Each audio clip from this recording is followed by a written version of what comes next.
But you want to know the funny story about it? So like, I don't know if you've been to Miami, right? Yeah. So you know how like they have all these bridges that have to come up with the big boats?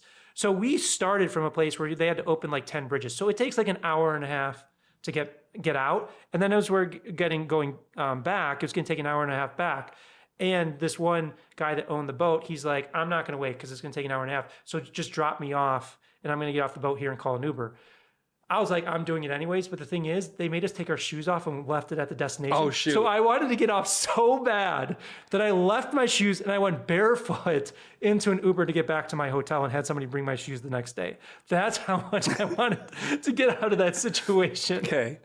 On this episode of Confessions of an Introvert, we explored Brendan's aversion to social interactions where he doesn't know people. And that's a very common feeling a lot of us know about. Look, I'll tell you this. There may be more in common with us than meets the eye, besides the hair. All the hair people, I'll do that for you. The thing is, I don't like going into rooms of strangers. I don't think anybody does, but extroverts can just swim in there and just like, yeah, hey, you. And then they're all best friends by the time the party's over. For me, it's like there's a whole strategy about how to do that. But I found that through creating content, you get invited to speak. And when you speak, there's this introduction. So they know you before you know them. So technically, you never really walk into a room full of strangers. You just have to wait long enough and deal with your discomfort so that somebody who's seen you, who wants to talk to you, will come up to you. And I try to make myself to be as approachable as possible in all formats so that there's not this weird, like, he doesn't want to be talked to.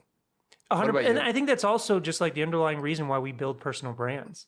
Because I've built businesses where you actually have to go out and knock on doors and like, not literally knock on doors, but you have to go out and seek out the business versus the business coming to you. Right. And that's why I invested in a personal brand, is because I just know my personality and I don't want to be that person banging on doors. And like, I wanted always to have an influx of people wanting to work with us because it takes so much time and energy to do it the other way.